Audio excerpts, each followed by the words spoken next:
श्रीमद् भागवत तृतीय स्कंद चल रहा है और आज हम पढ़ेंगे 10वां अध्याय। 9वें अध्याय में हमने देखा था कि ब्रह्मा जी ने किस तरीके से भगवान की स्तुति की थी और उसी से आगे अब आज हम पढ़ेंगे 10 प्रकार की सृष्टि का वर्णन। आज 10वां अध्याय है, अतः 10मोऽध्यायः 10 प्रकार की सृष्टि का वर्णन। विदुर जी ने कहा, मुनिवर, भगवान नारायण के अंतर्धान हो जाने पर संपूर्ण लोकों के पितामह ब्रह्मा जी ने अपने देह और मन से कितने प्रकार की सृष्टि उत्पन्न की? भगवान, इनके सिवा मैंने आपसे और जो बातें पूछी हैं उन सब का भी क्रमशः वर्णन कीजिए और मेरे सब संशयों को दूर कीजिए, क्योंकि आप सभी बहुज्ञों में श्रेष्ठ है। हमने 2-3 अध्याय पहले पढ़ा था, विदुर जी ने काफी सारे प्रश्न पूछे थे, तो उसी के बारे में बात कर रहे हैं मैत्रेय जी से। सूत जी कहते हैं, शौनक जी, विदुर जी के इस प्रकार पूछने पर मुनिवर मैत्रेय जी बड़े प्रसन्न हुए और अपने हृदय में स्थित उन प्रश्नों का इस प्रकार उत्तर देने लगे।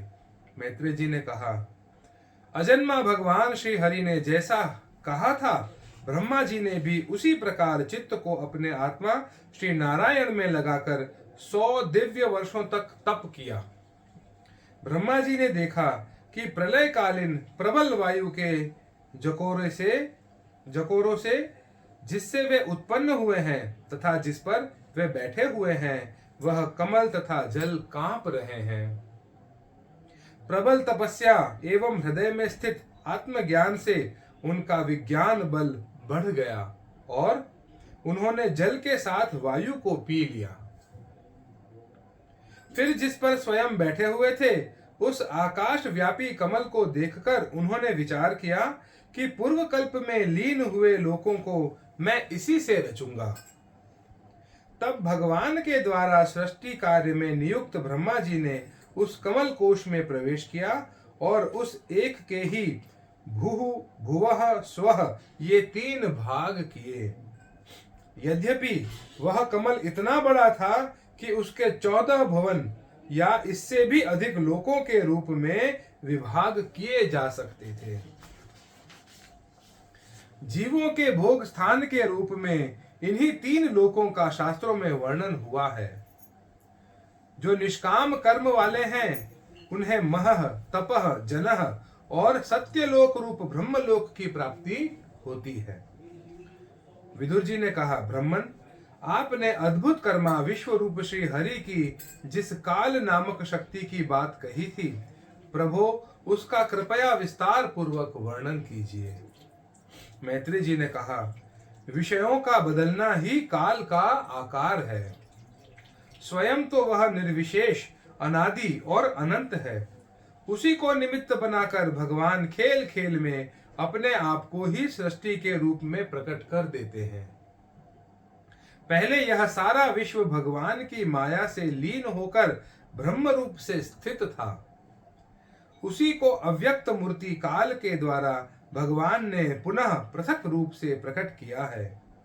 यह जगत जैसा अब है वैसा ही पहले था और भविष्य में भी वैसा ही रहेगा।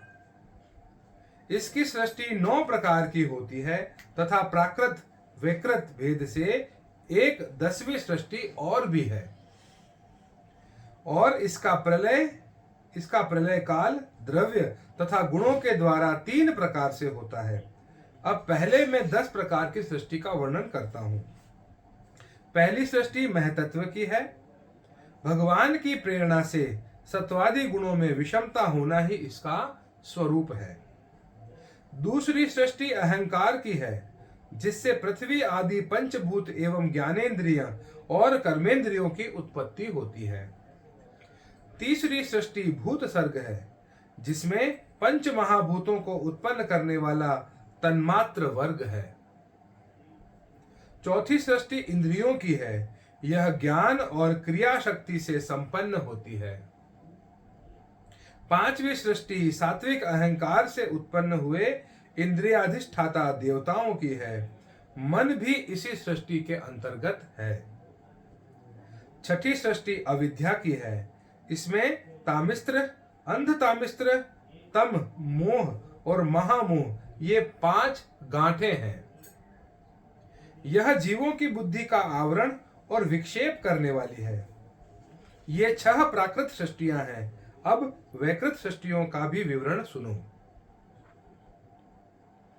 जो भगवान अपना चिंतन करने वालों के समस्त दुखों को हर लेते हैं, यह सारी लीला उन्हीं हरि की है।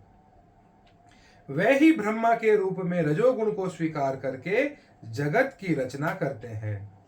6 प्रकार की प्राकृत सृष्टियों के बाद 7वीं प्रधान वैकृत सृष्टि इन 6 प्रकार के स्थावर वृक्षों की होती है। वनस्पति, औषधि, लता, त्वक्सार, विरुद्ध और द्रुम, इनका संचार नीचे जड़ से ऊपर की ओर होता है। इनमें प्रायः ज्ञान शक्ति प्रकट नहीं होती। ये भीतर ही भीतर केवल स्पर्श का अनुभव करते हैं तथा इनमें से प्रत्येक में कोई विशेष गुण होता है। 8वीं सृष्टि तिर्यक योनियों यानी पशु पक्षियों की है। वह 28 प्रकार की मानी जाती है। इन्हें काल का ज्ञान नहीं होता। तमोगुण की अधिकता के कारण ये केवल खाना पीना, मैथुन करना, सोना आदि ही जानते हैं। इन्हें सूंघने मात्र से वस्तुओं का ज्ञान हो जाता है। इनके हृदय में विचार शक्ति या दूरदर्शिता नहीं होती। साधु श्रेष्ठ, इन तिर्यकों में गाय, बकरा, भैंसा, कृष्ण मृग, सुअर, नील गाय, रुरु नाम का मृग, भेड़ और ऊंट ये द्विशफ यानी 2 खुरों वाले पशु कहलाते हैं। गधा, घोड़ा, खच्चर, गौर मृग, शरफ और चमरी ये 1 शफ यानी 1 खुर वाले हैं। अब 5 नख वाले पशुओं के नाम सुनो। कुत्ता, गीदड़, भेड़िया, बाघ, बिलाव, खरगोश, साही, सिंह, बंदर, हाथी, कछुआ, गोह और मगर आदि पशु हैं। बगुला, गिद्ध, बटेर, बाज, भास, भल्लुक, मोर, हंस, सारस, चकवा, कौवा और उल्लू आदि उड़ने वाले जीव पक्षी कहलाते हैं। विदुर जी, और 9वीं सृष्टि है मनुष्यों की। यह एक ही प्रकार की है।